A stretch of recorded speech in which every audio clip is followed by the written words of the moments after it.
Hello and welcome to this evening's webinar. We are delighted to welcome Joanne Hurley as our presenter this evening. Joanne is Gain's Irish Country Equine Manager. Horsesport Ireland are delighted to have Gain Equine Nutrition as long-term sponsors of Team Ireland's youth show jumping, eventing and dressage teams. Gain have been a vital and a loyal support of Team Ireland since 2013. And the achievements of Team Ireland to date simply would not be possible if it wasn't for the support and advice that Gain have given us throughout the years. Joanne has a great depth of knowledge and experience, which I'm sure she will share with you this evening. She has worked in the equine feed industry since qualifying as a nutritionist in 2002, when she graduated from UCD with a master's degree in animal nutrition and production. Joanne has worked in a technical and commercial capacity with Gain and now leads the equine sales team in Ireland, the Middle East and the Far East.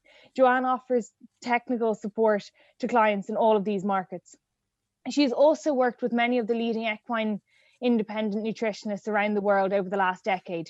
Joanne is passionate about knowledge transfer, and she works with many industry bodies in Ireland and helps bring the latest research and information to owners, breeders, coaches and athletes. Thank you so much for attending, and I hope you have a wonderful evening, and I'll hand you over to Joanne. Good evening, folks. Okay, well, folks, just thanks a million to Jennifer and Catherine for asking me to come this evening to have a chat with you all and to run this webinar on the role of nutrition and training and high performance. Like many of you, a lot of my strengths are out there in the field and in the fields as such, and not so much on the technology front. So I'd like to say a word of thanks to Shane for working with me over a couple of different sessions, making sure that we had a lot of the technical glitches ironed out. I'm coming to you this evening live from the Glanbia offices in the beautiful Kilkenny. I'm delighted to be in here, having been working from home for many, many months now. I really only get the opportunity to come in and utilize the office on very special occasions such as this. So it's a bit of a diversion for me, albeit that I'd much prefer to be meeting you all directly in person and not over a computer screen. I hope that you'll find this presentation informative. I suppose just to touch on a point that Jennifer made there, and something, of course, that we're very, very proud of in Gain as our association, and are working in partnership with Horsesport Ireland through the sponsorship of the underage programs there for the last 8 years. And it has been a really successful partnership, and one that we have really enjoyed working with and meeting so many of the talented young up and coming riders, and many of them have gone on to be hugely successful. And I suppose it's a nice opportunity for me to also highlight, I suppose, some of our associations within the sport horse sector. And many of you know many of our brand ambassadors and high profile customers, both in Ireland and beyond. And it really is a great pleasure and a great learning experience to work with people like yourselves on a daily, monthly and yearly basis in terms of seeing how you produce horses to the highest level. And whether it's working with, you know, amateur riders or individuals who are starting out on a small scale and working with the bigger yards and the bigger riders as well, it's very, very rewarding. We've been very happy with our association also with the Irish Breeders' Classic over the last number of years. I suppose a really good opportunity to showcase, you know, Irish breeding and performance annually. And that has been a very successful event. And I suppose not forgetting our interest in animal welfare also, it's very important aspect of what we do is ensuring that animals are treated with the best care and welfare possible. So I suppose kind of when I was thinking about this evening's presentation and speaking to you as a group of coaches and trainers within this space, and kind of conscious of the fact that many of you could be dealing with riders across all different levels, I kind of wanted to touch on a couple of different points. And I suppose I've kind of highlighted here some of the rider feedback that I would get, and I'm sure that you get as coaches and trainers from your trainees. And nearly all of these points have a link either directly or indirectly. They all have a link back to nutrition. Many of them are very direct links. So if a rider raises the issue with you that their horse is getting too excited, I can't get him to concentrate on his flat work or his grid work, my horse doesn't have the stamina I need over 3 phases of competition, my young horse has not developed sufficiently for the work I need him to do, I can't feed my pony anything and he puts on weight, that's one I frequently get. My horse keeps resisting the bit.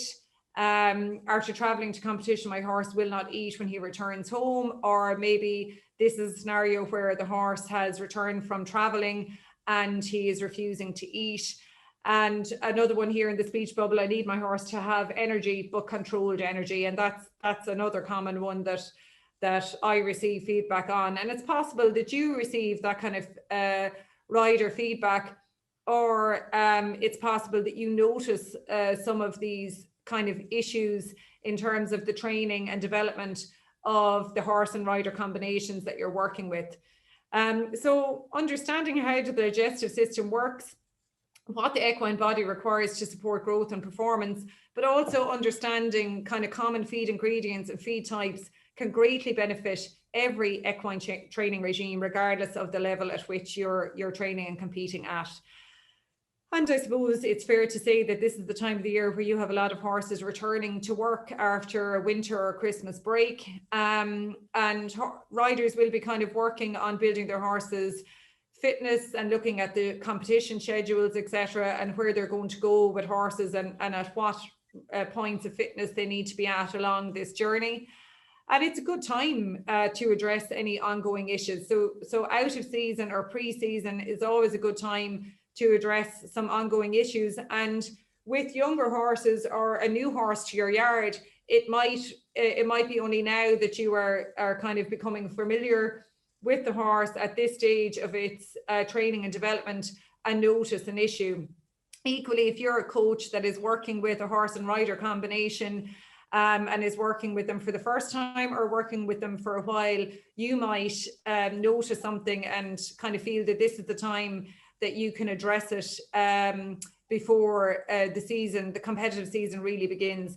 Now, when I say competitive season, of course, I say that very loosely, because now with so many people choosing to travel abroad and compete horses at this time of the year, in the likes of the Sunshine Tour, etc., you know, that is not the traditional competition season, as it were. But bearing in mind that for a lot of horses, they're really kind of returning into work, or there's a lot of groundwork and preparation going on at the moment. Nutritional requirements for growing, developing horses are going to vary from the mature horse. And this is something that we need to be conscious of if we are training and working with a young horse, a young, growing, developing horse.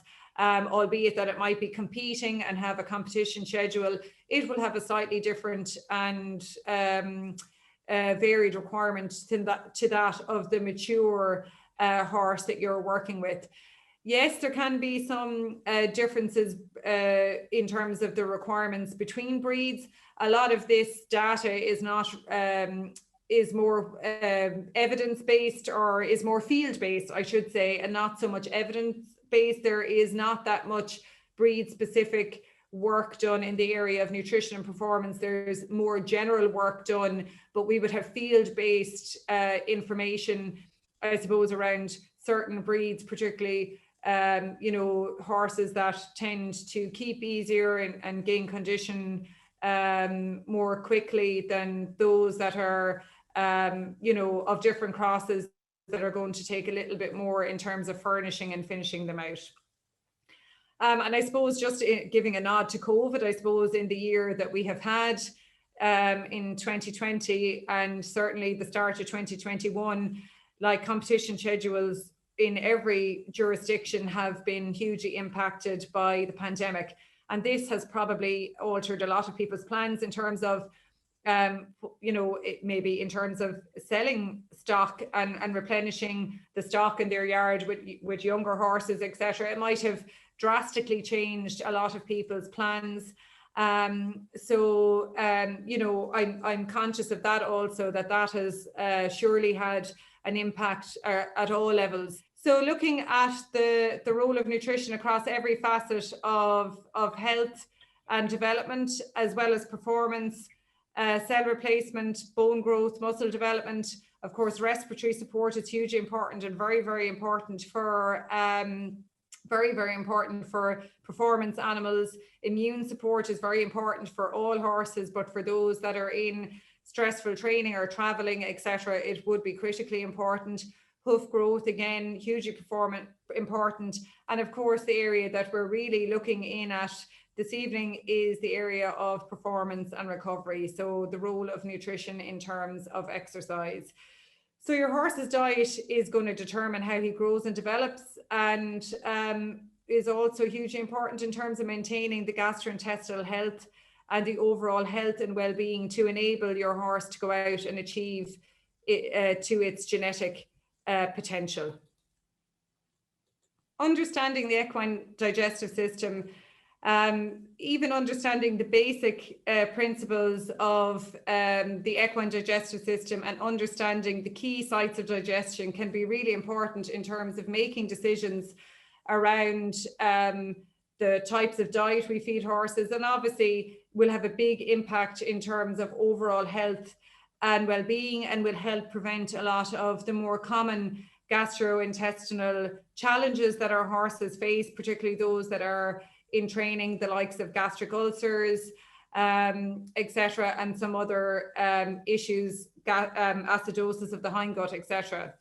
So essentially the horse is classified as a non-ruminant herbivore. Its alimentary or digestive tract has evolved to eat large quantities of grass, fibrous material, roughage, and it is a constant grazer and not a meal feeder. The brain is small relative to the alimentary tract, and the main sites of digestion that we're going to be talking about are the foregut and the hindgut.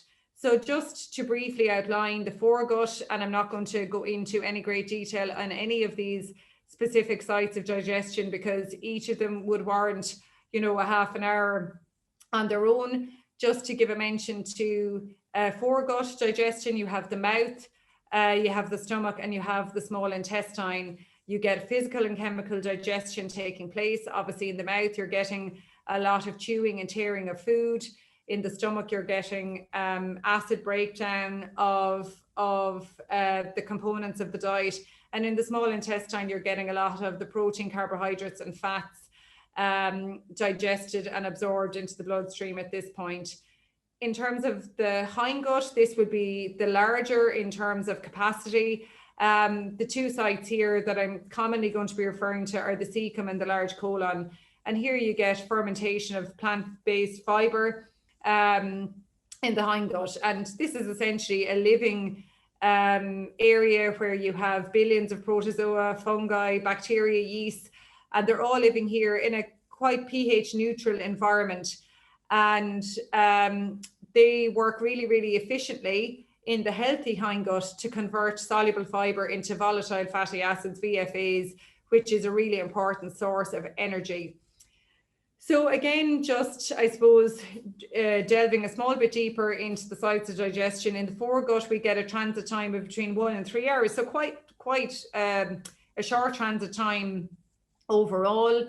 It's about 30% of the total gastrointestinal tract in the small intestine, and about 10% between the mouth and the stomach. So essentially in the mouth, you're getting a lot of the tearing, you're grinding of the food here. So it's really important that we engage the services of a qualified equine dentist to, you know, check our horse's teeth regularly and keep them floated. It will certainly be of benefit to them in terms of the initial site of digestion, encouraging them to chew their food properly and producing optimum amounts of saliva, which essentially acts as a lubricant for the food. And it's also very rich in hydrocarbonate ions.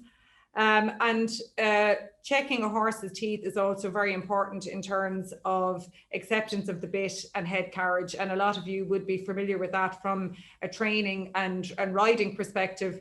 that it's hugely important in terms of optimizing how the horse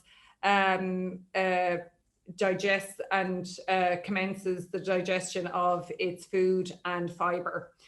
So then after the food leaves the mouth, it travels through the esophagus into the stomach, which is quite a small organ overall. You can see here that it's highlighted as being 9% capacity on the diagram at the bottom of the screen, the diagram of the anatomy of the digestive tract, 9% capacity. So around 15 litres, which is very small when you think of the size of a mature horse, you know, can be upwards of maybe 500 kgs.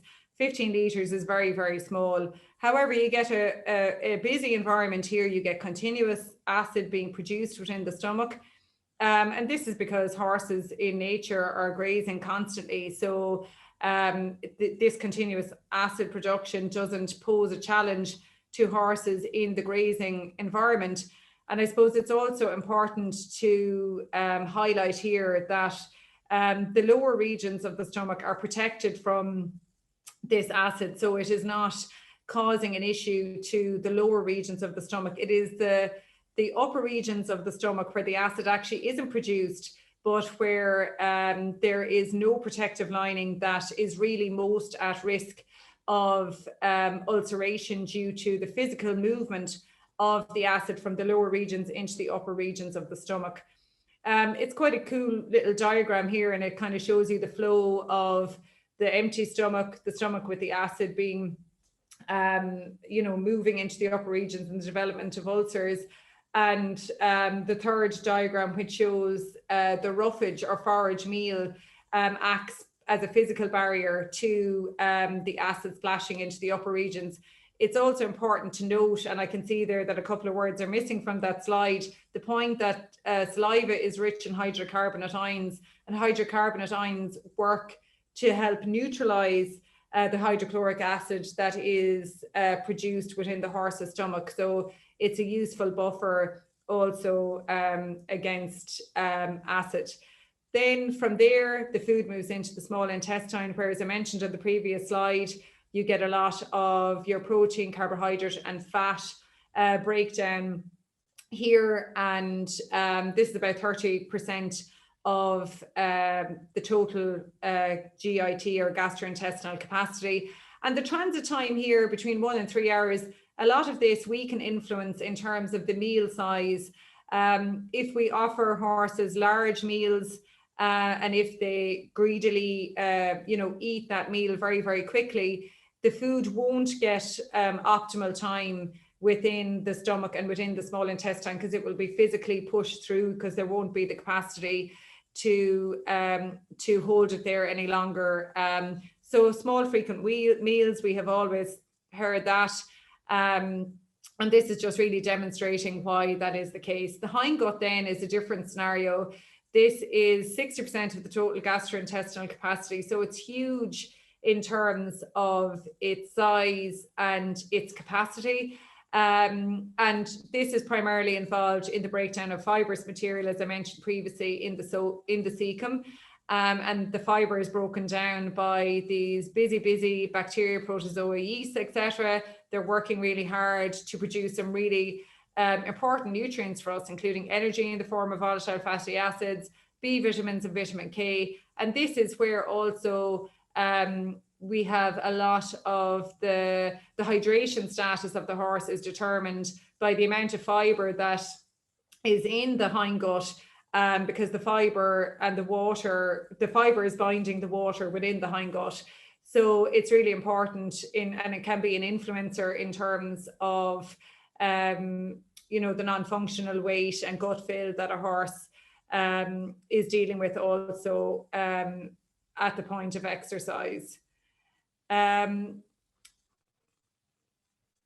Moving on, changes in the digestive system then, I suppose it's important to note, and a lot of you will be familiar with this knowledge and information already. You will be aware, if you're breeding horses or if you have ever worked with newborn baby foals, how critically important it is to supply them with adequate immunoglobulins in the form of colostrum very, very early in life, because there's a narrow window of opportunity here where the walls of the intestine are permeable to these large protein molecules, which essentially is what immunoglobulins are.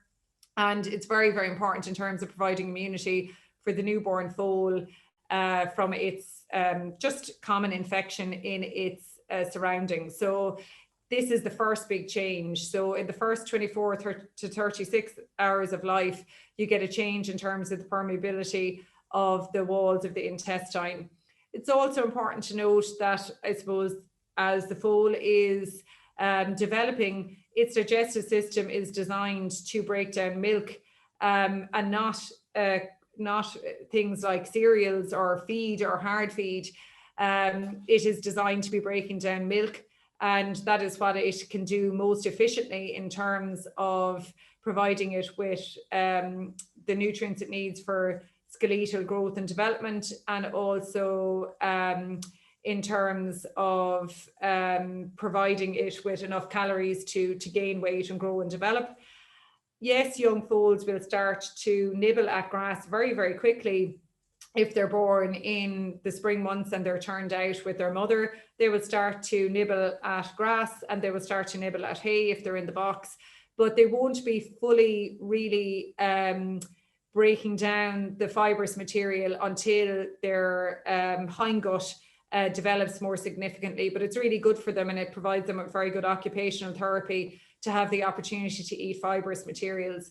Now they can extract nutrition and nutrients from grains and from cereals and concentrate feeds at an early stage, and this can pose a problem for some breeders and producers. If you have a mare being fed, if she has foaled down earlier in the year, or if it's a late spring and grass hasn't started to appear as such, and her diet has been supplemented as it would often be in lactation due to the high energy requirements, and if the foal starts nibbling at the mother's feedstuffs, it can start to gain weight too quickly, and this can pose challenges in terms of soundness, etc. It can start to develop too much body mass for its growing and developing joints. And if that is a scenario that you have come across in the past or you want to avoid in the future,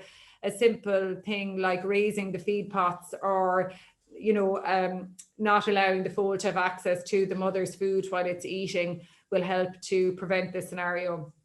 So the stomach size of the foal in weaning is quite small, so more concentrated forms of supplementation need to be provided than that you would provide for a mature horse. And essentially it's all related to the concentration, will relate to the volume that you need to feed. So a highly concentrated feed for the likes of a young growing foal or weaning means that you have to actually feed a very, very small amount of it per head per day. Another point to raise, I suppose, is a period of starvation. I don't necessarily mean something as dramatic as an animal being starved in the likes of a welfare scenario, although it is quite important to note this point. But if, for example, if a horse was to become sick or ill, or, for some reason hasn't eaten after a long journey and, has been very stressed out for a number of days, there can be some long-term damage there to the digestive system, where the walls of the intestine can become leaky and more permeable. And then it would be very sensitive to high grain and cereal diets. It's not always the case where you have this kind of dramatic result, but certainly we would come across this in the case where you had scenarios where a horse was poorly treated and starved for a period of time. They find it very, very hard to tolerate starch and cereal based diets. But on a lesser scale, it is important to remember this: if your horse has been sick or has been off its food for a few days, just to offer small frequent meals and maybe start with fibrous feeds first. Equally, we have to be very careful if horses are being treated with certain medicines or drugs for a period of time, such as cortisone, because this can lead to an altered gut microbial population, which again leads to the weakening of the gut walls, and you can end up with cases of laminitis, etc., found are here. And digestive problems are not uncommon in older horses, and poor dentition can have a lot to do with this. So it's important to be aware of that if you have an older horse that is still in training and going out there to compete, that you might have to adjust their diet accordingly. You might have to look for more energy dense products, or supplementing with some more calorific sources of feed to try and meet your daily intake. I suppose it's fair to say, when we're talking about horses in work, and you're all involved in the area of training and performance, and again, this is only, putting some numbers around some very common facts for all of you, but your horse's energy requirement, or digestible energy requirement, which is what DE stands for, increases with workload. So essentially, this is just putting some numbers on it. A horse at rest, a mature horse at rest, will have a DE requirement of 68.6 megajoules per day. So we're going to call that 100% of resting. A horse in light work has a 25% increase in its digestible energy requirement. So not a big jump in terms of meeting those energy requirements when you have a horse that starts out in work. So that's important to note also. You don't want to really overfeed the calories in the early stages of work, because it might be hard to manage your horse, or to manage your horse's temperament, or get the kind of schooling you want into him or her, and providing you're happy with that particular horse's condition, etc. You don't need to really be dramatically concerned about the increase in digestible energy requirements. We see a little jump up again of another 25% when we get into moderate work, but where we see the big jump is when we go from moderate to intense work. And this is not an issue for a lot of horses who eat well and take their work well, but it can be an issue if you have a younger horse, or a horse that has a little bit more sensitive type of a temperament. The step up from moderate to intense work, if they're not able to eat enough of the right amounts of food to bridge that gap between 100 megajoules of DE requirement per day to 137, well, then that's when you might struggle a little bit with that horse in terms of keeping it in the condition that you want it to be in, or being able to carry on with your training program. That might be the type of horse that you feel could benefit from a break and being turned out again for a period of time. So in terms of meeting the increased energy requirements, which is very important when we talk about training and performance, and bearing in mind that we know that forage is the most natural and safe source of nutrition for our horses that are born to eat fibrous material, we know that forage alone will not meet these higher energy requirements when we get into the harder stages of work. And we also know that there's big advantages to horses carrying around an awful lot of fiber in its gut, because they're carrying around a lot of non-functional gut fill, and that is going to require more energy when the horse is exercising. Sometimes suppressed appetite means that we have to look for feeds that are higher in energy density and are also extremely palatable. And some horses, not all, but some horses in stable and intense environments can experience a suppressed appetite. They just won't eat quite as much as we want them to eat in terms of meeting their daily requirements. And also another thing that we know is that starch is really efficient at replenishing muscle glycogen stores. And it's the muscle glycogen really that is fueling the production of adenosine triphosphate when a horse is working. And we know that it's the quickest way of replacing energy in the working body. But we know now very much so over the field-based and clinical studies that have been done over the last 2 decades that starch does not suit all performance horses, both for temperament reasons and behavioral reasons for some horses, and for actual physiological reasons for other horses. We're going to touch now on some of the main dietary energy sources, including fiber, starch, and oils and fats. So first and foremost, I suppose fiber as an energy source. Some people discount or disregard, I should say, the benefit that good quality fiber can present in the performance diet. And really, even though I work for a company that, you know, our business is producing and selling premium quality feedstuffs, really and truly, fiber must come first in every scenario, regardless of what type of horse you have and what your end goal is with that particular horse, in terms of overall health, animal welfare, and in terms of the whole digestive system working properly, and then the concentrate feed doing the job it needs to do most efficiently. Once we get the forage and the fiber component of the diet right, we're a long way to having a very successful feeding program when we match it up with a fully balanced concentrate feed to complement the type of forage you have, and also to work with the type of training regime you have, you know, whether you're show jumping or whether you're 3-day eventing or whether you're producing a horse and competing in the dressage arena. So in terms of fiber, some of the real benefits for fiber is that it's a slow releasing energy.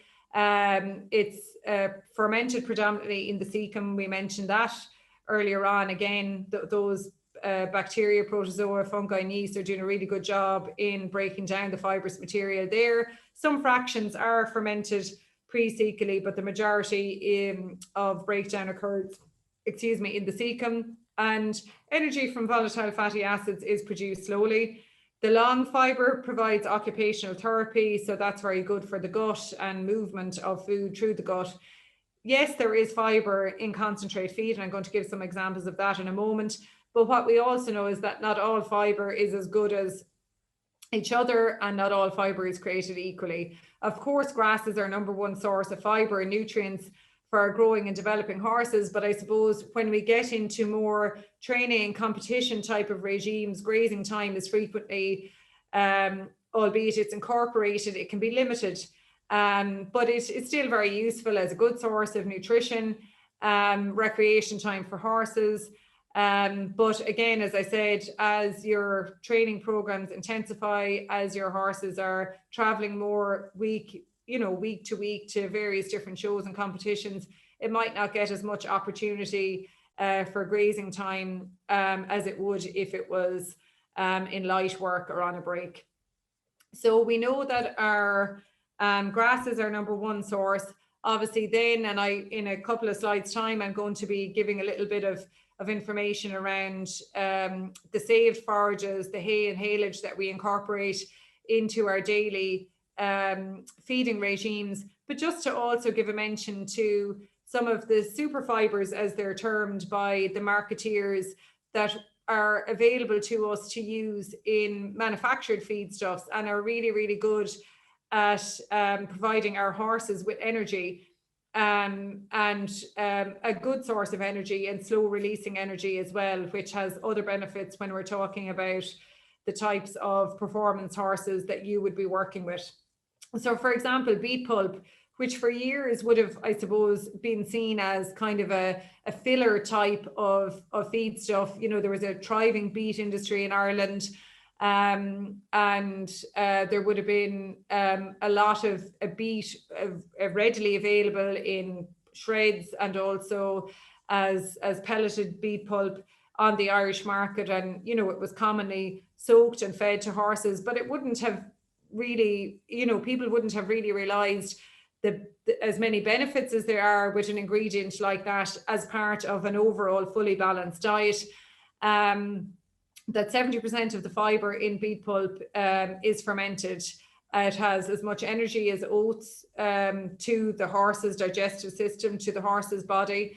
And, you know, comparing that to hay and how much of the fiber is digested in terms of hay. Commonly used in feed manufacture now. We don't have a beet industry here anymore, and a lot of the beet pulp is imported from from other countries, but it is still used in feed manufacturing. It can still be fed alone, as many of you may feed it alone after soaking it for a number of hours pre-feeding. We all know that that's critically important in terms of avoiding colic and other congestion within the digestive tract. But there are also some other options like the quick soaking versions of Speedy Beet, etc., which is micronized beet pulp. So a really good component of a diet, again, as a proportion of a fully balanced diet. Soya hulls, then, they're a byproduct of the extraction of soya oil from the full-fat soya bean, and they're an excellent source of digestible fibre, almost 80% digestible. They contain as much energy as oats.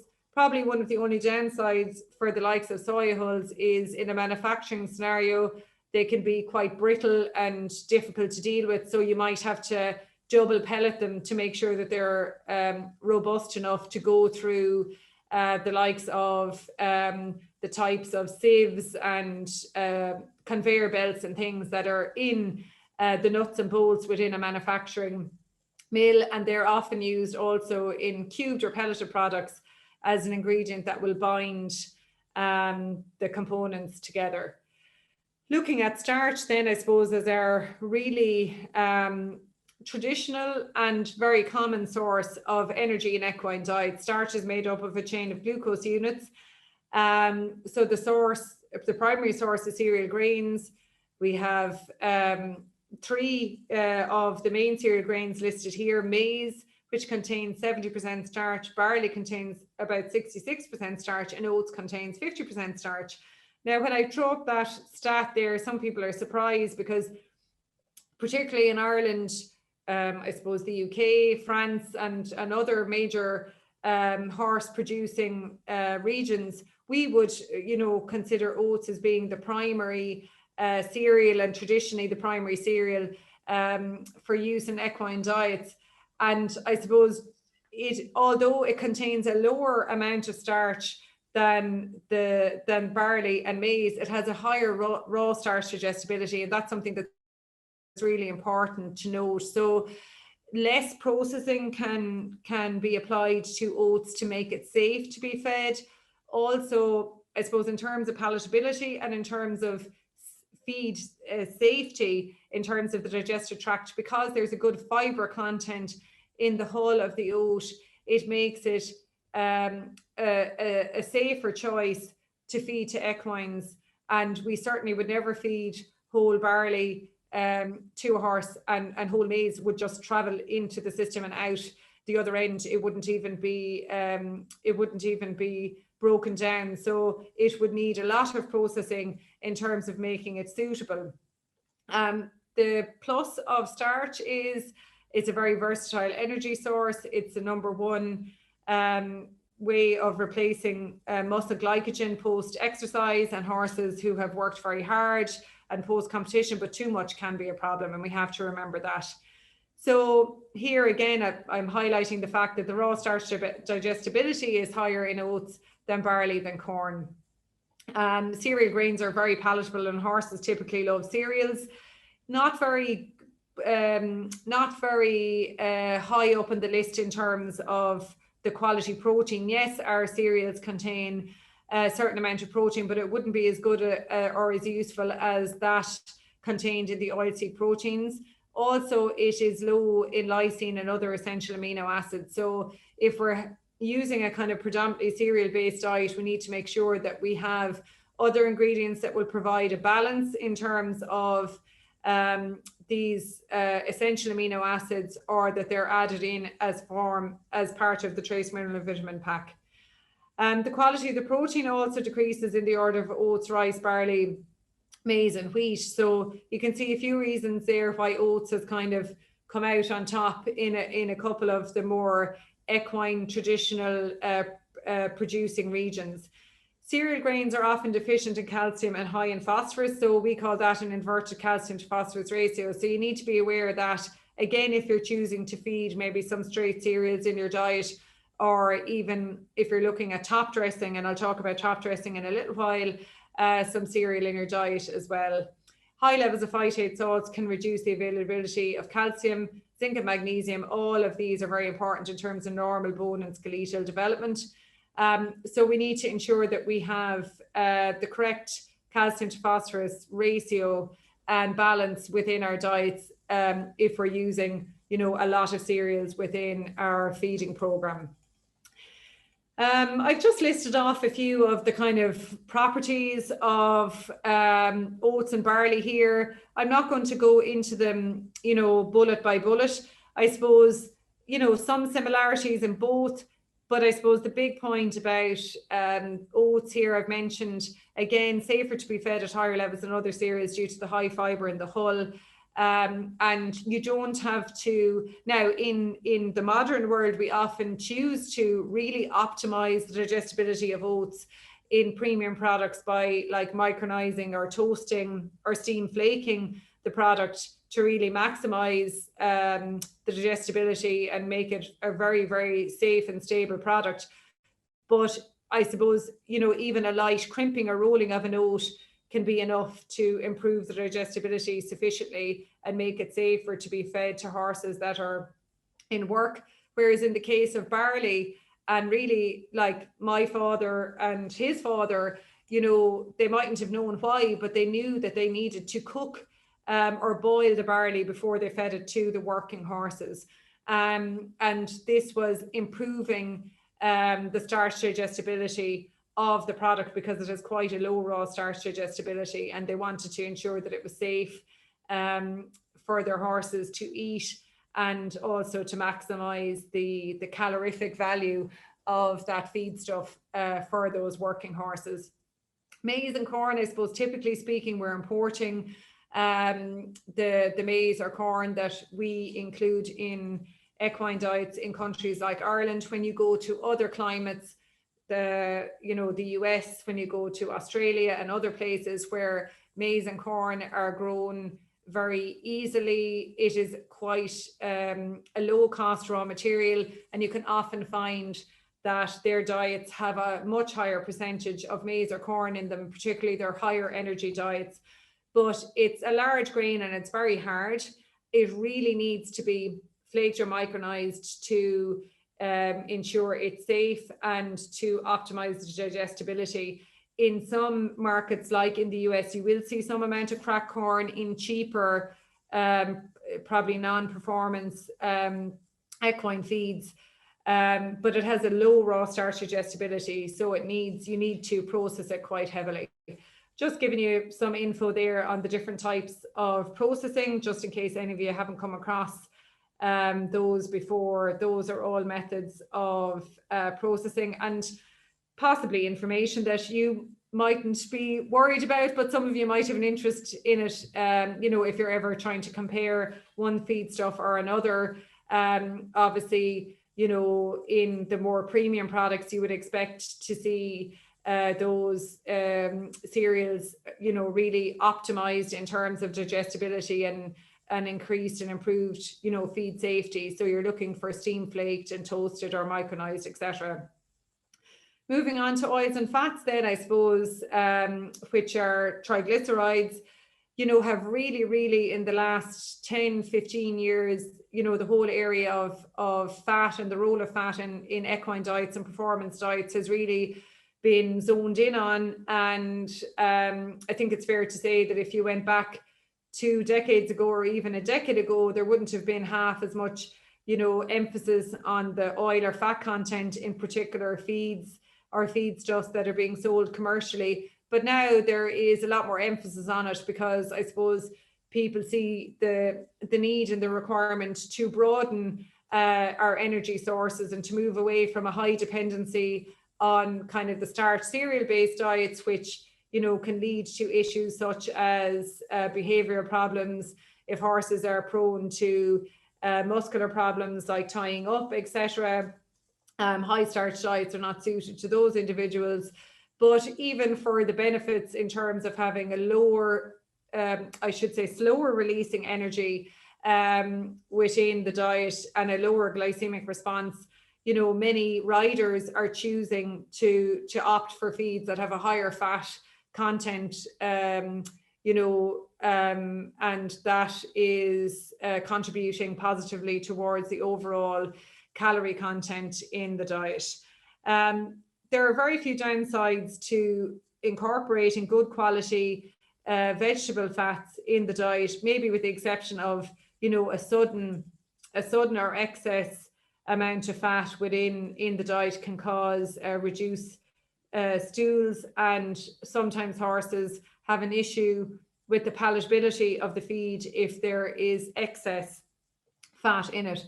But we even have some, you know, quite high fat products within our feed range, and okay, you might find a horse can be a little bit slower to become accustomed to it, I suppose, as much as I might find it hard to train my 10-year-old to stop eating, you know, Frosties and get him onto porridge, you know, for his breakfast. It can be a little bit of a transition, but definitely the benefits in terms of the diet are there and are important for some particular issues, as I mentioned there, like tying up, etc. So some of the sources, you know, some of them you'd be very familiar with. Linseed oil has been commonly used in feed rooms here in Ireland for donkey's ears, or Caron oil, which is linseed oil but added calcium carbonate. Corn oil will be readily available in markets where you have a lot of maize or corn grown. Soya oil is frequently used in manufacturing as a very high quality vegetable oil. It has some naturally contains some lysine, which is the first limiting amino acid for growth. So there's some kind of nice benefits to including soya oil in the diet. Very expensive. All of our oils are very, very expensive, but they offer a lot of good properties to your overall feeding program. I suppose some of our feed ingredients, such as full fat soya, naturally contain a higher amount of fat. Rice bran pellets, which are produced in markets like Australia and the US and Italy, are, you know, a good fat content. Milk powder and milk pellets all contain a high fat content as well. And while some of these you might see in commercially produced feedstuffs, some you might not, or you might see them in some parts of the world and not necessarily here at home in Ireland. In terms of the benefits of feeding fat, I suppose it improves growth rate, milk production, reproductive efficiency, physical performance, and can help reduce the glycemic index of the feed. And this has benefits in terms of preventing developmental orthopedic diseases, etc. And I'm going to give a mention to that again in a moment. And fat in the diet reduces the rate of passage through the digestive system. And this is one of the key factors that influences the overall glycemic index of a feed. And feeding fat can help a horse to utilize its intramuscular fat as an energy source when it's exercising, and can be a good source of vitamin E, which we know has a role as an antioxidant. But adaptation to fat is important, and that can take up to 1 month.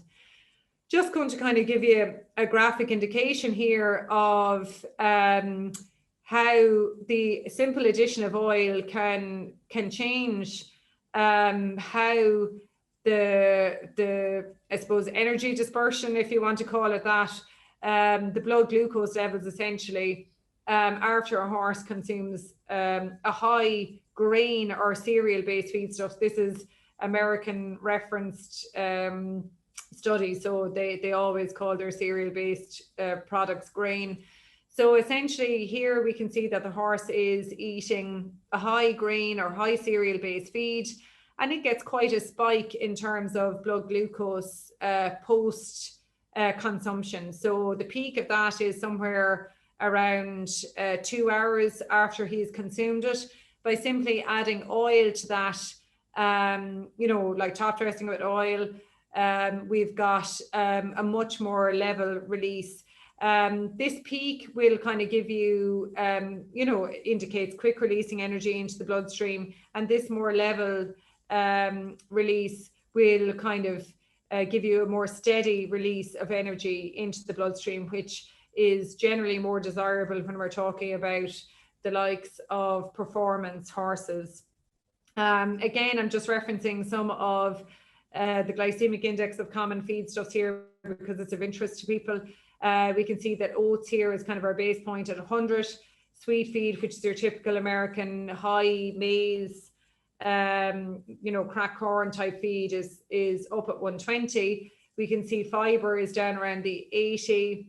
And then your sweet feed, this same sweet feed here that was at the 120 with the additional oil, the glycemic index is brought right down to around 40, next to alfalfa or lucerne, which is, very interesting to see that is the lowest on this table in terms of a low glycemic index feed. So it has some very good properties in terms of being a component of the diet or something that you add to the diet. And again, the glycemic response is affected by a number of different factors, not just your starch and sugar content, but also the solubility of that starch, the fat content of the feed, which was graphically indicated a minute ago, the particle size, the rate of intake, how big the meal size is and how fast the horse is eating it, and the transit time.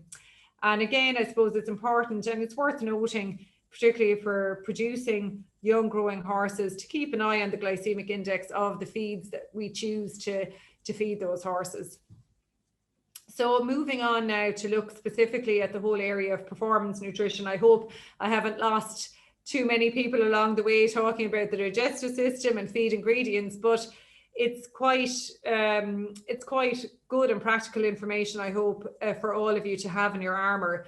But when we're specifically looking at the diet of performance horses, there's a number of key considerations that I'm going to go through. The number one, and as I mentioned it earlier, fibre must come first. So adequate intake of quality forage has to be the foundation principle of all feeding programs. And it is a question that you can ask, anyone can ask. It's the first question I would typically ask if somebody, calls our customer services centre or rings me directly or drops me an email looking for nutrition advice and support. I ask them, are you feeding hay or haylage, or is your horse out of grass at all? And what kind of quantities would your horse be getting in a day? Because this can often be a kind of a quick fix in terms of if there is kind of discrepancies here in terms of the quantities and stuff. It can be a number one suggestion in terms of making an improvement to the feeding program. But also if we go into more specific and like fine-tuning high performance feeding programs, we can definitely learn a lot from, asking about how much hay or haylage is your horse eating each day. So the absolute minimum is 1% of body weight, but the recommended minimum, which is the one that I should stress, and I should have that in bold, is 1.5% of body weight per day. So obviously the actual physical fresh weight is going to vary slightly between hay and haylage, albeit a lot of the commercially produced haylage that is being produced, in countries like Ireland, is of such good quality that it isn't of dramatically lower dry matter than that of hay. But if you go to other markets and other jurisdictions, their version of haylage could be a much more higher moisture product, and then you're going to have to feed a little bit more of it to meet your roughage requirements. But essentially the quality of your hay or haylage is really, really important as well. And, it's worth, investing a small amount of money in terms of, testing the hay or haylage that if you're producing it for yourself, or indeed if you're buying it commercially, that might be information that's available to you in terms of looking at some of the key parameters around the hygienic quality of the product, to ensure that there's no molds or mycotoxins present. And then looking at the actual nutritional quality of the product as well, not only the dry matter, the protein, the energy level, and then looking at different micronutrients as well. Sometimes, if we're troubleshooting with a customer who is experiencing problems and issues, we will have to go into a lot of detail around the forage and get testing done. But a good resource, of course, here is the Irish Equine Centre in Kildare. They provide laboratory and testing services for the equine and farming industries here, and also FBA laboratories in Cappoquin and Waterford is a useful resource as well in terms of getting some information on the hygienic and nutritional quality of your hay or haylage. The next point is adequate levels and type of concentrate fed. And I suppose this might seem like a no-brainer to a lot of people, but you know, it still is so important that people really read the feeding guidelines on the back of their bag of feed. If you're feeding a product like a complete feed, such as the example here I've given is 12% competition mix, your recommended levels are going to be greater than 2.5 kilos for a 500 kilo or mature horse in light work. So you're going to be moving upwards from there. If you find that you are feeding less than that of the feed that you're feeding, if you're feeding a complete type of feed, it would make more sense for you to maybe switch to the likes of a balancer. The example I've given here is Opticare Balancer. It's a more concentrated product that you're feeding at smaller feeding rates. And it's very useful for horses that either have really good energy coming in from their grass, hay or haylage, you know, their fiber source, or the horses that really don't need additional calories coming from concentrate feeds, but we're so critically aware that they need to have, you know, a really good, well-balanced trace mineral and vitamin going into their daily diet to ensure that they grow and develop properly, or to ensure that they have adequate antioxidants to support the work and exercise that they're doing, and for their muscles to develop properly and replenish and recover post-exercise. So a simple test for you to do at home is to see how much of the feed you're feeding currently, or you know, if you're training a client and they're kind of experiencing some issues or difficulties, you know, certainly ask them what quantity of the product that they're feeding, and to look at the recommended feeding rates on the back of their bag. And there's always people like myself working and my colleagues working in feed companies that are at the end of a phone to give you some advice and support around making that decision. But it might be best served for you to look at the option of using a balancer in your diet. Feeding a balanced diet then, as I mentioned, balancers is so important. And I really can't stress how much I would exercise caution if you are interested in top dressing, or if you traditionally have top dressed your diet, particularly a diet that's already balanced. There's a big difference between top dressing a diet and actually diluting the nutrients that are within your fully balanced diet. Some top dressing can have positive results, and here I'm going to give the example of the oils and fats, as we've touched on in previous slides, can help positively impact the glycemic index of the feed. Additions of chaffs or alfalfas have been shown, particularly in the area of alfalfa or lucerne, in terms of providing more chew time, providing a physical barrier, and also providing some buffering capacity to acid within the horse's stomach. It can be a really beneficial thing to add alfalfa or lucerne to the diet. And in recognition of that, a lot of feed manufacturers, including ourselves, have started to add alfalfa and lucerne over the years to specifically some of our performance products, etc.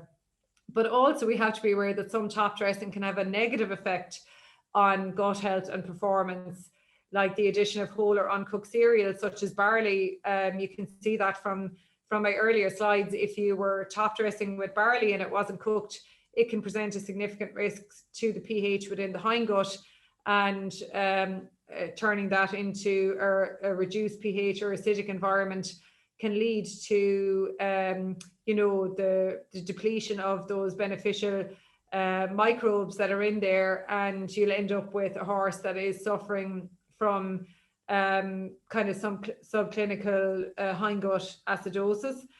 And also, I suppose, in terms of feeding your performance horse and training your performance horse, addition of cereals will result in quick releasing energy, and you might not desire that for a particular individual horse. So I'm just after giving a few graphic examples here. We have the linseed, which is very good for condition, linseed or flaxseed, but it has a low calcium to phosphorus ratio. Barley, again, low calcium to phosphorus ratio and not suitable to be fed if it's not cooked. We have, chaff, which has a high calcium to phosphorus ratio, positive for digestion. We have oats with a low calcium to phosphorus ratio, but good for oomph if you want oomph. Then we have the likes of beet pulp, which is positive in terms of palatability, and negative in terms of the calcium to phosphorus ratio. And again, with oils and fats, we have good energy levels, very energy dense, a positive for body weight, but that might not be what you want if you have a horse that is already carrying excess condition.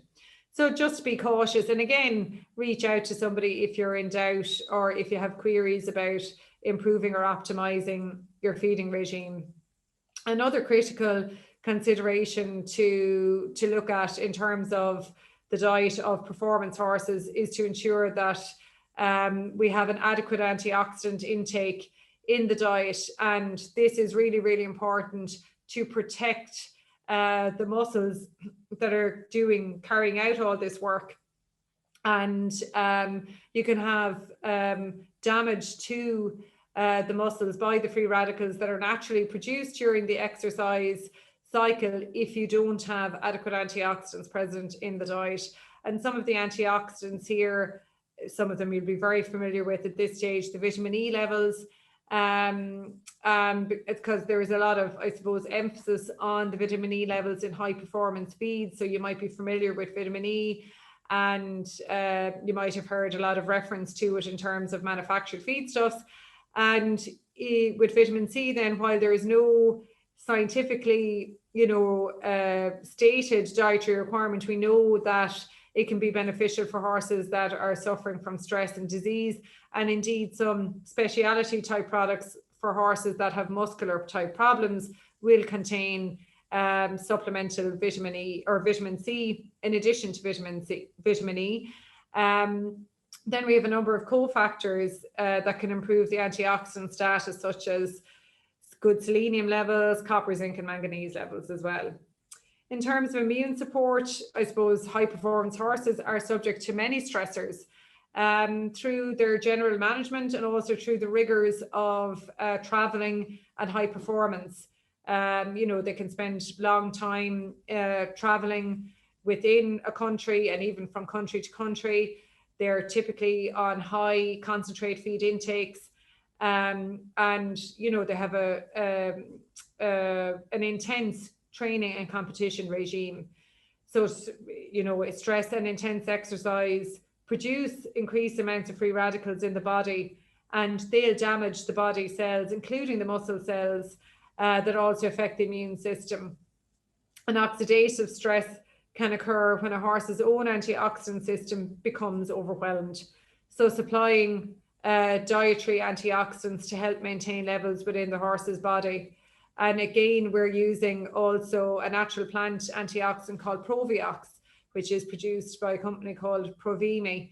And this helps recycle the vitamin E that is also included in the diet. It's rich in flavonoids, etc. The next point I'm going to make is with regards to adequate electrolytes within the diet of a performance horse. And we know that there are a number of electrolytes or salts lost in sweat. And I've listed those here: sodium and chloride, potassium, magnesium, and also calcium. And obviously this is going to be, when horses are working intensely or horses in warmer temperatures, training in warmer temperatures, the electrolyte supplementation is going to be even more critical in terms of helping the body to recover from exercise, and in terms of preventing any fatigue or muscle tiredness, etc., and hasten the return to training. So we can certainly supplement all horses with and provide them with access to a salt lick. Something like the Himalayan salt lick or the Rocky salt lick are all very useful sources of sodium and chloride. We have, a certain low percentage often of sodium and chloride in the likes of finished and manufactured feeds, but they will be present naturally in your forages also. And some forages are quite high in potassium and have quite a good potassium content. And if you have looked at the nutritional quality of your forage, you'll know if your horse is intaking, a sufficient amount of potassium, or in the case of it might be a deficient amount of potassium coming in from its forage, and you might need to have to adjust the amount of potassium available to your horse in that scenario. But for sure, high performance horses will require supplementation, electrolyte supplementation, and critical attention is necessary for horses with muscular problems, rhabdomyolysis, tying up, etc. Water intake post-exercise needs to be managed in small, frequent amounts, and that's just a kind of a note on housekeeping until the horse's breathing rates, etc., return to normal. And I suppose the old saying goes, you can lead a horse to water, but you can't make him drink. The horse needs to have a thirst response, and that's what's going to tell him when it's time to drink. And this keeps horses from becoming dehydrated in your common everyday scenarios. And this is dependent on the electrolyte balance. So my recommendation is that horses that are out of work and in light exercise can meet their basic electrolyte requirements on a daily basis with the access to this salt lick in their feed pot. And only hydrated horses should be given electrolyte supplements. If you try and give an electrolyte supplement to a dehydrated horse, you're going to end up with a big problem in terms of compounding the dehydration, because you're going to get water transferred from circulation into the GI tract. So essentially you need your horse to be drinking, and a lot of people have different strategies and little tips and tricks around getting horses to drink and to become hydrated, when they're in warmer climates or when they've traveled to competition. I frequently get customers telling me that they add, succulent things like apple juice, etc. Of course, feeding the likes of a mash type meal is a way of kind of getting some liquids into your horse also, maybe without him noticing that he's intaking a lot of fluids. So the likes of your soaked beet pulp or your soaked speedy beet can be a way of getting some liquid into your horse without him necessarily realizing that he's intaking it. I don't have to dwell too much on replenishment of muscle glycogen stores, because we touched on it in quite a bit of detail when we looked at the good properties of the cereals within the diet. In terms of respiratory support, this of course is hugely important for performance horses, because your lungs are the engine essentially. They're providing the oxygen that is being pumped around in the horse's blood. So hugely important in terms of maintaining good respiratory health. But it's fair to say that even in general day-to-day life, the respiratory system is going to be challenged with stabling and bedding, etc., producing airborne particles. And, this is a common a cause of excess mucus being produced in the horse's airways and can affect airflow. But also, I suppose, horses that are in stalls and are urinating are breathing in ammonia, which can be an irritant in the lungs also. So essentially, I suppose this is more about the hygiene of your bedding and your feedstuffs, and looking for really good quality hygienic forage. And in addition to cleaning your stables every single day is going to help reduce the amount of airborne particles. And if there's lots of options available nowadays. If you are unlucky enough that, say, you're bedding on straw this winter, but what you got isn't of good enough quality, there's lots of really good low dust and dust-free shavings and paper bedding, etc., available widely on the market now. It might be a significant a cost, you know, to your management regime, but, you know, certainly it would help you to maintain good, healthy respiratory systems. Daily turnout is also a big help because horses' heads are down in the grazing position, and it gives an opportunity for any of that mucus to leave the airways, etc. And dietary antioxidants are also very important in terms of maintaining the respiratory tissue and keeping it healthy. In terms of gastrointestinal health, then, I suppose some of the key things that we have to look out for here are the likes of our meal sizes. Large meals are going to have a negative effect on digestive health, and even just in terms of optimizing the performance of feedstuffs, the smaller frequent meals are going to have a more sufficient amount of time to be digested and broken down at the sites of digestion where they should be broken down, and is going to lead to less complications at a later stage. Faster throughput in the stomach and small intestine could lead to fermentation of the likes of cereals in your cecum, which will lead to a reduction in pH and acidosis in the hindgut. Inadequate forage intake and introduction of meals can essentially, those simple steps can even start or commence the onset of gastric ulcers, and stress and exercise can also have an influence on that. But the addition of prebiotics and live yeast has been shown to help keep a neutral pH in the cecum, and some really interesting studies were carried out by Alltech on their live yeast product, Yeasac, which is Saccharomyces cerevisiae 1026, way back in the late 1990s, I think it was 1999, where they fed two groups of horses, you know, the same high starch cereal-based meals. One group had the added Saccharomyces cerevisiae, the other group didn't have the added Saccharomyces cerevisiae, and they looked at the cecal pH and the subsequent lactobacilli bacteria within the hindgut, and essentially the group that had the added live yeast to the diet had a pH that was closer to neutral, and you know, a smaller issue in terms of lower percentage of lactic acid bacteria present in the cecum.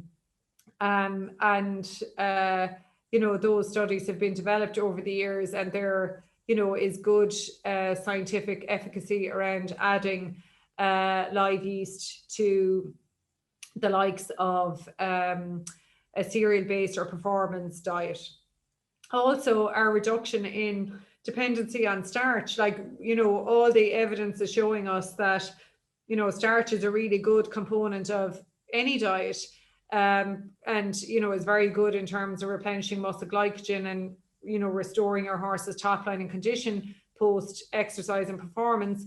But we know that if we put all our eggs in one basket and rely totally on starch and cereals to give us all of our energy, you know, our horse could end up with a compromised digestive tract. So that has, you know, that has borne out in reality, and now we have feeds that have a much more balanced profile in terms of where the energy is coming from. And you'll see that in the performance feeds that you are using. You know, you'll have a blend of cereals, fibers and fats, and in some cases there, you know, you'll have products that are very devoid of cereals and, you know, have a higher proportion of digestible fibers and fats to suit particular horses' requirements.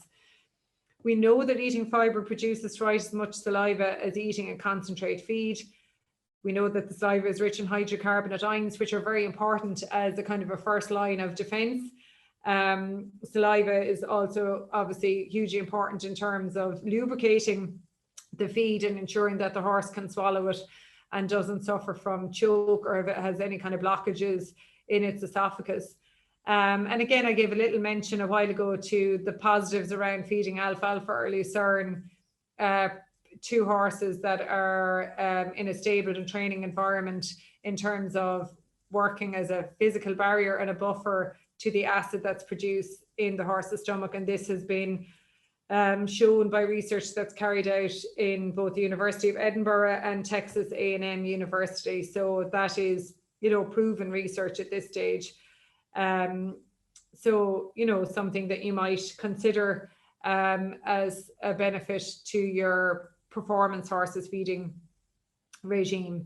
Looking then at the microbiome support, this is basically that really busy environment within the cecum that has all of these bacteria, protozoa, fungi and yeast living there and doing a really important job of work in terms of breaking down the fibrous material and converting it into energy, vitamin K, B vitamins, etc.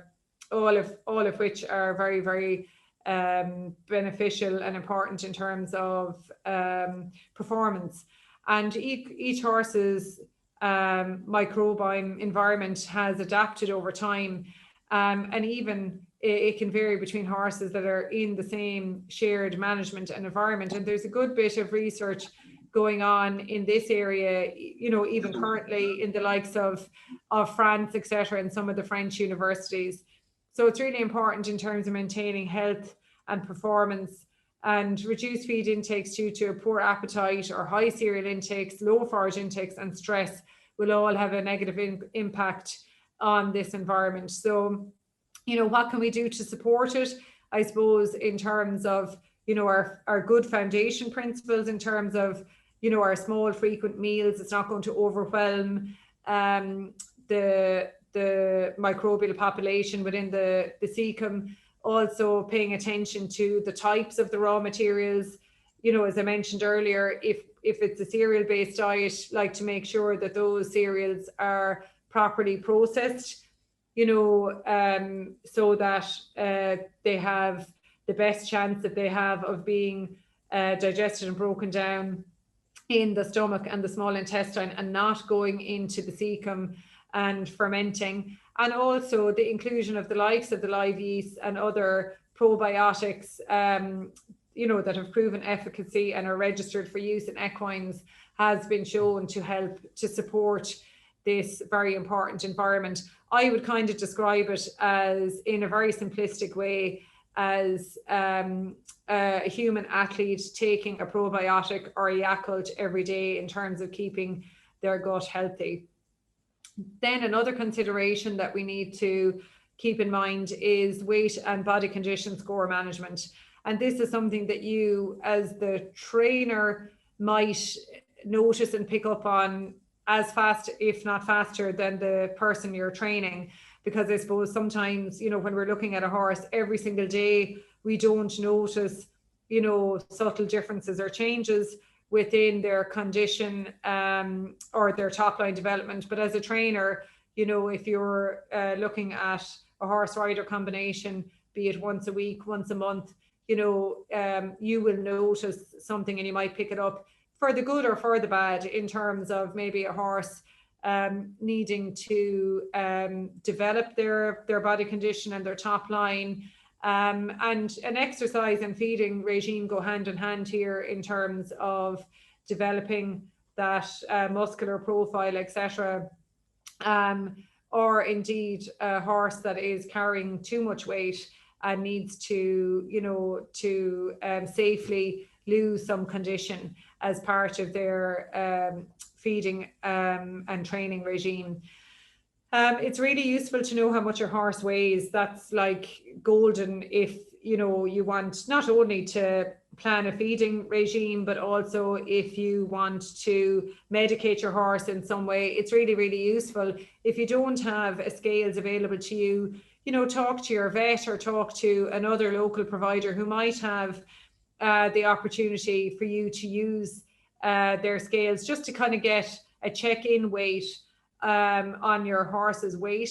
And this, I suppose, information hand in hand with the horse's body condition can give a kind of a clear picture to somebody, even if they can't visibly see the horse.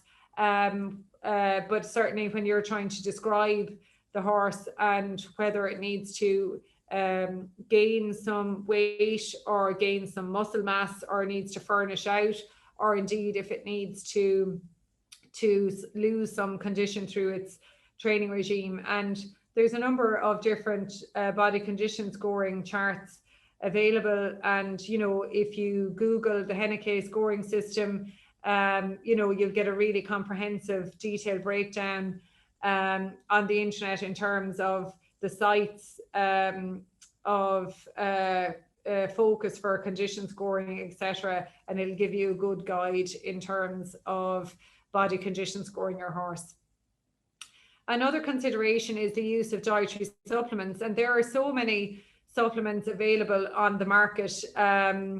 They can include things like salt licks, electrolytes, some of those we mentioned already, oils and fats. But I suppose if your horse is eating a fully balanced diet, and if your horse is, you know, doesn't have a known or diagnosed requirement for additional nutritional support, you know, it is not advisable to just blanket supplement. And I would certainly seek the advice of a professional, you know, before I would look to offer supplementation in that scenario, because you can, in some cases, do more harm than good if it's providing, say, nutrients that your horse does not need. Excess iron in the diet can reduce the absorption of copper and zinc, for example, which can have a detrimental effect on normal bone and skeletal development. So we need to avoid over supplementation as well. But some of the common supplements that people would supplement for, and some of the reasons: if your horse has poor hoof quality, biotin, zinc and methionine, albeit they're all contained at certain levels within, you know, certainly premium feeds at good levels, they wouldn't be present at therapeutic levels. So that might be a supplement that you need to look into. In terms of muscular problems, again, selenium and vitamin E, you know, your feed stuffs, you know, there are feeds out there that contain elevated levels of both of those micronutrients in terms of providing support to the muscles of the horse. Electrolytes, you will need to supplement. For horses that have any joint problems or joint issues, glucosamine and chondroitin sulfate are two of the common active ingredients that have been shown to have a positive effect in terms of horses that are suffering with joint issues. But I suppose what is hugely important for yourselves in the area of being potentially both competitors and trainers of competitors is to ensure that the product is competition cleared, and to be very, very sure about any supplementation that you're giving, any feed and supplementation that you're giving to horses that are competing in competition, to ensure that you know, they meet the required standards, and that you're not going to accidentally or inadvertently provide you know, your animal with a prohibited substance, or worse still, even a banned substance. So that is very important to note also.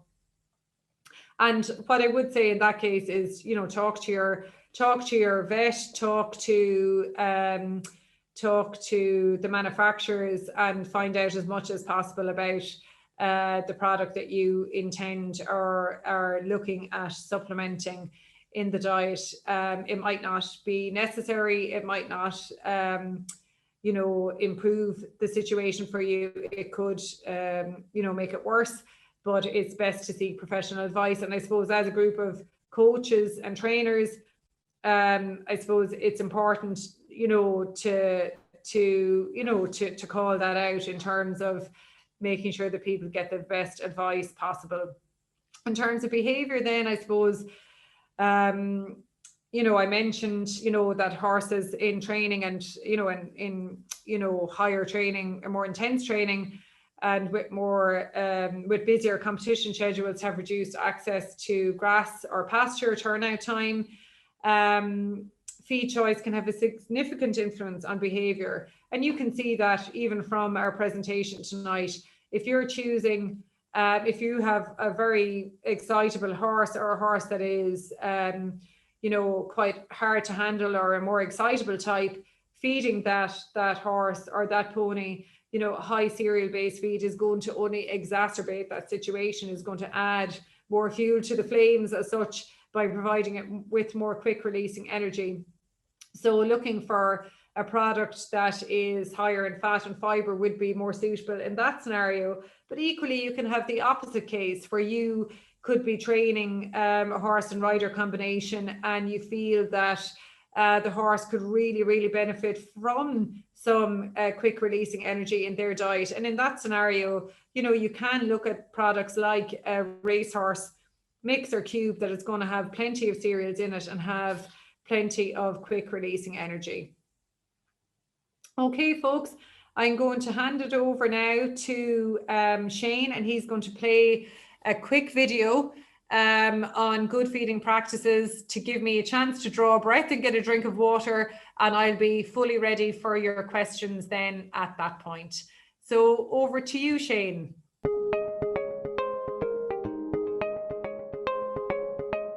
Hi, I'm Joanne from Gain Equine Nutrition, and I'm here today to talk to you a little bit about some good feeding practices. Firstly, we always should feed by weight and not by volume. It's really critically important that you know how much each scoop of feed that you're feeding weighs. For example, if we are feeding a scoop of cubes, this scoop of cubes weighs approximately 2 kilos in weight. However, the exact same scoop filled with muesli feed or coarse mix weighs only 1.5 kilos. So it's really crucially important that you know what weight your scoop of feed holds, because all of the feeding recommendations on the back of our bags and on our website are all expressed as a measure of weight per 100 kilos of body weight. Then if we're feeding a very concentrated product, such as foal pellets or indeed a balancer type product, these products are so highly concentrated, we're typically feeding a smaller quantity of them in kilos per day. So for these products, we often use a smaller measured scoop so that we can be sure that we don't overfeed these very concentrated feedstuffs. It is also recommended that we split our total daily feed allowance into smaller, frequent meals. This is because the horse's stomach is very small and its digestive system is designed to be eating predominantly a forage-based diet. So it is really important for optimal digestion and also for gut health to split your total feed into small meals throughout the course of the day. It's essential that you feed your horse an appropriate diet for their body weight, for their activity, but also for their temperament. So for example, if you were feeding a horse in training, it is key that you know approximately how much your horse weighs, that you also know the level of work at which it is competing at, and also what type of temperament the horse has. This will determine not only your product choice, but the quantity of feed that you will feed that horse. Because horses have a very sensitive digestive system, we don't make any abrupt changes to the equine diet. In terms of feed manufacturing, we do not change our feed formulations. We work to a fixed formulation pattern. In terms of changes on farm, if you are switching from one product to another or changing from one feed brand to another, you need to ensure that you make that change very gradually over a period of 5 to 7 days. You can do this by consistently reducing the amount of the existing feed that you're feeding and increasing proportionately the amount of new feed that you're incorporating into the diet. This will ensure that your horse doesn't experience any unnecessary digestive upsets in the course of the change. A horse's digestive system is broken into two key areas, the foregut and the hindgut. The foregut is every part of the digestive system between the mouth and the small intestine, and that is predominantly where the components of our concentrated feed ration are broken down. Our proteins, our fats, our carbohydrates, our starches. The hindgut is the part of the digestive system where the fibrous material is broken down. This is about 65% of our total gastrointestinal capacity. Horses are designed to be eating large amounts of stemmy forage on a daily basis. Here I have a good example of Italian ryegrass, beautifully harvested hay. This will contain approximately 8 to 10% crude protein. It's about 90% dry matter. If you are feeding hay, it's important to know the quality of it and also the quantity that your horse is eating each day. In terms of quality, we can use a number of visual parameters, such as looking at the colour of it, the odour of it. We can see if it's harvested in the leafy or at the stemmy stage. This will influence the acid detergent fibre and the neutral detergent fibre content of the product. We can also send a sample of this hay away to a laboratory to get some basic chemical analysis carried out to fully understand the protein, the dry matter, the ether extract content, the ash content. We can also look a little bit in more detail at the trace mineral and vitamin content of this hay. Predominantly, we know that it is dust-free and it's good quality, and we want our horse to have access to significant quantities of this forage on a daily basis. We can also test this forage for its hygienic quality. This is particularly important when we're feeding high-performance racehorses and even breeding stock. This test will tell us whether there is any microorganisms such as mycotoxins that we cannot see with the human eye in this that could be potentially harmful to the horse, both in terms of a performance, racing point of view and from a breeding point of view also. In terms of the quantity, we want horses to have adequate amounts of good quality forage in their diet on a daily basis. This includes the likes of feeding hay, haylage and pasture if it's available to you. A horse needs a very basic amount of 1% of its body weight in dry matter per day of forage. We would recommend a minimum of 1.5% of their body weight, and a typical daily intake is going to be between 1.8 and 2.2% of their body weight. What is a total maximum intake? Maximum intake is going to be between 3 and 3.5% of their body weight per day. If you find this confusing, all this talk of percentages of body weight, I suppose a very good rule of thumb is to allow a horse, a stabled horse, ad lib access to good quality forage on a daily basis. This is going to prevent a lot of gastric upsets, including gastric ulcers. It's going to ensure that their digestive system is performing optimally, but a very, very minimum 1.5% of their body weight per day. So by feeding your horse an adequate quantity and quality of good roughage, you will ensure that their digestive system is performing optimally, ensuring that when you supplement their diet with concentrate feed, that they're getting the very most out of each and every kilo of concentrate feed that you're feeding. Of course, in terms of ensuring your horse stays healthy and its digestive system performs optimally, it is critical that your horse has access to clean, fresh water at all times. A lot of stabling environments nowadays use automatic drinkers. If you do, you need to ensure that they're working properly and that they are kept very clean. Other yards prefer to use manual water buckets because they can monitor the water intake of particular horses. They find this very useful, particularly if horses are in training and high performance environments. They want to ensure that they have adequate water intake throughout the day. Another key factor to remember is that horses require a basic salt intake, a sodium and chloride intake on a daily basis. Good quality hay will contain some sodium, it will also contain some potassium, but it is critical that a horse has access to salt on a daily basis, either in the form of a salt block or free choice, free added table salt. This will help them to meet their sodium and chloride requirements. Horses who are sweating and losing salts in their sweat in exercise or in extreme hot temperatures will require further electrolyte supplementation. The electrolytes and the salts that are included in manufactured feed are not adequate to replenish the level of electrolytes that are lost in sweat.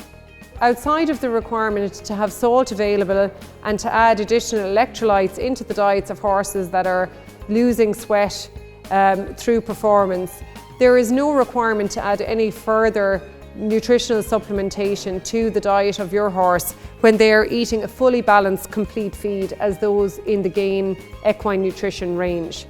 Adding supplements to this type of diet could cause a toxicity or an imbalance within the horse's overall daily intake. Some horses with specific veterinary issues may benefit from the inclusion of a particular supplement or pharmaceutical drug within their daily diet. But it is important that you seek veterinary advice before you administer any of these products and before you add them to an already fully balanced diet. In terms of general good management practices, it is really important to keep your feed room really clean. It is important to keep your feeding utensils clean, your feed scoops, your feed buckets, your water troughs and your feeders in your stalls very clean. And I would recommend that you set up a cleaning rota in your stable to ensure that these items are cleaned on a regular basis, a number of times a week. Two other areas that are very important to consider in your good feeding management program are a good worming program, which your veterinary practitioner can advise you on, and also in terms of looking after your horse's dental requirements and ensuring that you get an equine dentist to visit your yard on a regular basis to check your horse's teeth and ensure that there isn't any uneven wearing, particularly of the premolars and the molars that are involved in the grinding, and to ensure that they don't have any issues with wolf teeth, etc. Sometimes dental issues can be picked up when a horse is being ridden, if they are resisting the bit or if they're very fussy, but sometimes they're not. So it's very important that you get a fully trained equine dentist into your yard to ensure that your horse isn't experiencing any dental issues. This can have a big impact on how food is broken down and subsequently digested. It can have an impact on a horse being able to hold good body condition score, etc. And finally, if your horse is in training and being exercised, please ensure that you leave an adequate amount of time, ideally 1 hour after feeding, before you bring your horse out to exercise him.